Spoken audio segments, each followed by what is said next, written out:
Ladies and gentlemen, I've made a lot of videos on The Walking Dead. I have almost 100 on this channel now. I could be a little off, I don't know. But of all of the conversations that I've had, the one thing that I've noticed I've never ever talked about is whether I like the comics or the show more. And those of you who've been fans of the channel for a long time, who've been following me for as long as this channel's been, which is 3 years as of a couple weeks ago, so thank you very much for that. You may know that I have talked pretty heavily about the comics and why I favor them, but I never made a video addressing which I actually like more than the other. And again, just really quickly, before we go any further, you guys know, if you've seen my channel, I do a lot of deep dives on the blank from the comics we never saw. And I'm going to continue to do a lot of those. But out of all those, again, you still don't know my preference. So I'm going to rip the Band-Aid off right now, and it's certainly no spoiler because you've already gotten this far in the video if you did. But yes, I like the comics better.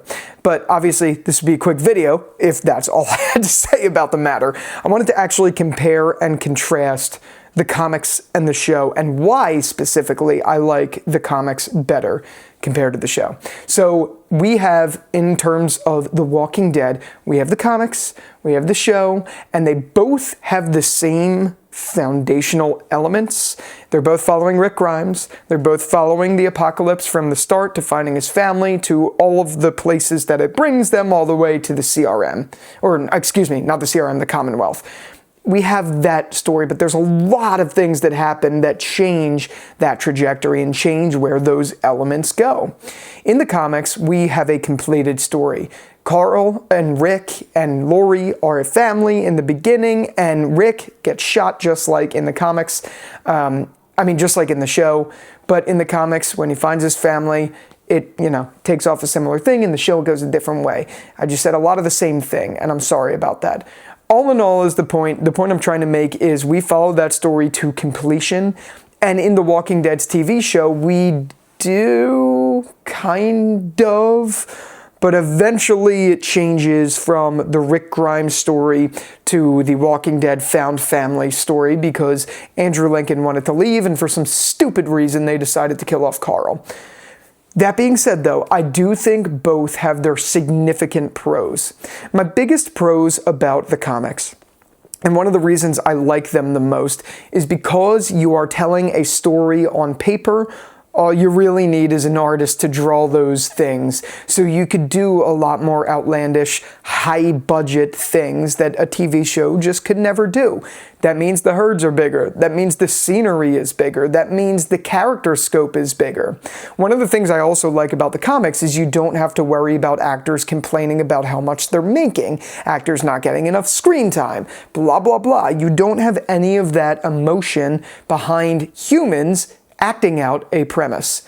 And I think that really benefits a story like The Walking Dead, where it's about survival, and it's about a family in their survival and how they find more people and where they all go together and all of that stuff. And yes, I might have just said a little bit ago that The Walking Dead's TV show is about found family, and this is not as much. They are, just in different ways of that. So those two pros, I think, are very strong for the comics. It frees up the creativity to go in any which direction you choose, and there's really no right answer. So it opens you as a reader to listen, or not to listen, to just ingest whatever they give you.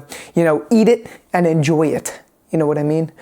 And I think that's something really strong about the comics. The other thing that I think is really strong about the comics is the ending to it.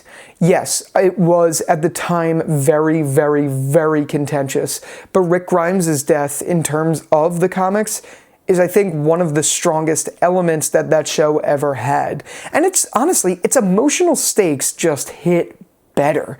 Yes, we're not watching characters, like we're not watching Stephen Ewan play Glenn, so there is something to say about that.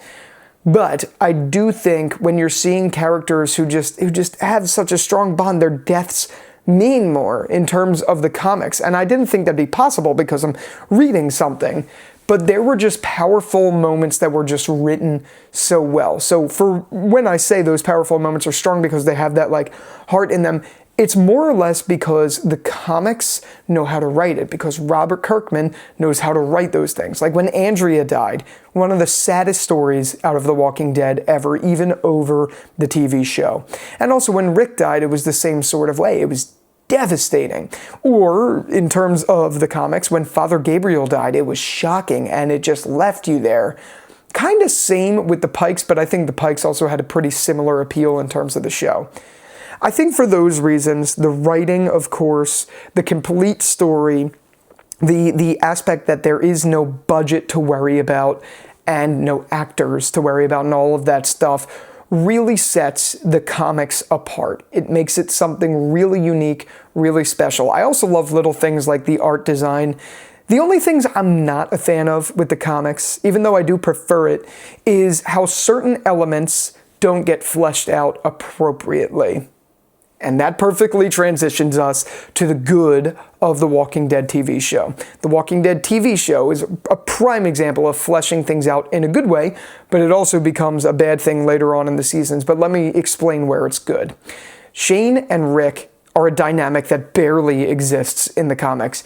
In the comics, honestly, Rick getting shot is like one page. That's it. It's one page. And Shane and Rick coexisting and then hating each other is like 3 pages, maybe? When Shane dies, you're like, when Shane dies, you're like, oh, okay, he's dead. Don't know that guy. You know what I mean? But in the show, Shane and Rick's fight and their feud is a 2-season arc that is fantastic. It's one of the best elements to season 2 of The Walking Dead. It's one of the reasons people love season 2 so much is because of Rick and Shane.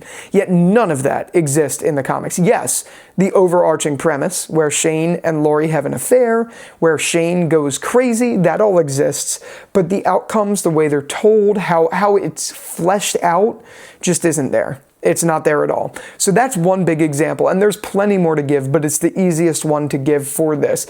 The TV show, because it has the benefit of starting after the comics had already existed, is one of the biggest pros of the show. That is also a major con, and one that we're going to get into eventually, and that eventually the comics and the show kind of like caught up, so they had to like pad it out and stuff like that just to allow it to finish. And it just became a hairy, weird, bad mess. Big time bad mess. But I'm sure at some point Robert Kirkman had some sort of input, I guess, on the show. So whatever. One of the biggest pros is that it can flesh out stories. Another big pro is Rick Grimes. Andrew Lincoln, I think, was born to play Rick Grimes. He's up there with some of the actors who were just born to play their characters, like how Tony Stark was born, or did I just say Tony Stark? Are you kidding me? Anthony Starr, is what I meant to say, was born to play Homelander in The Boys. There's plenty other examples of castings like that, but that's just the easiest one that comes to mind.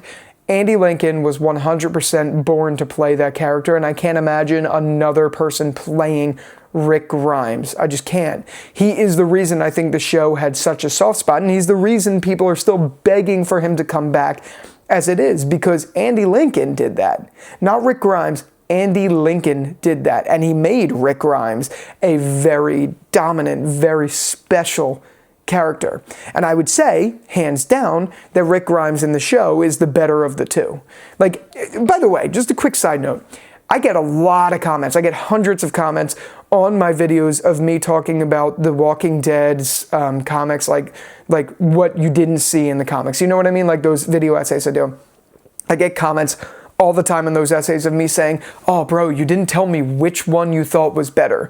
By the way, guys, that is not the point of those videos, like, at all. I am not making those videos to tell you which ones I think are better. I'm making those videos so you could learn about the comics. That's a big thing for me, 100%. So I just want you guys to know that.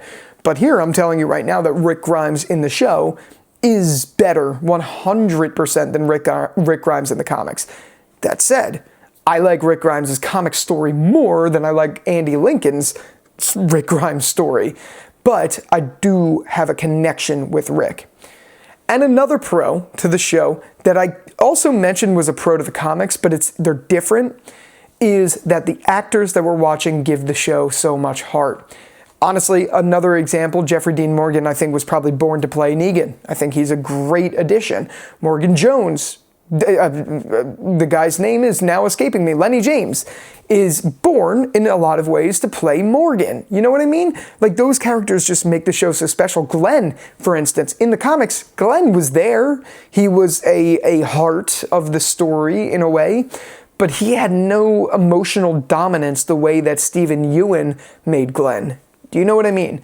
With the show, you get that connection.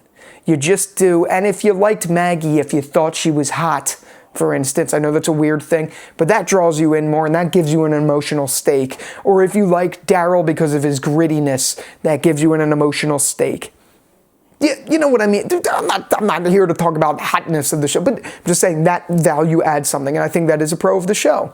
Speaking of characters, Daryl is a pro to the show. I do really enjoy him, and his presence being not there in the comics is 100% felt. Daryl is one of the greatest additions to the show. I think he overstayed his welcome quite a bit, but it's kind of where I talk about actors demanding more screen time and all of that stuff. I do love Norman Reedus, but Daryl got a little too much. That's also a con of the show, but those are some strong pros of the show, and I think those are all very valid things, and they gave the show a vibe that the comics can just never have. But the comics have a vibe on their own too. It's just when you're seeing something on screen and you're seeing real actors portray this story, it's obviously going to just give you a different vibe. There's a lot of cons with the show that obviously make it less for me. Killing Carl is a gigantic con. The padding of seasons 7 and 8 is a big con, even though I liked 8 other than Carl's death. Andy Lincoln leaving the show is a significant, if not one of the biggest cons, even though, I get it, it's not on the page that was his doing. It did ruin the story 100%, like it just did. There's no way around it.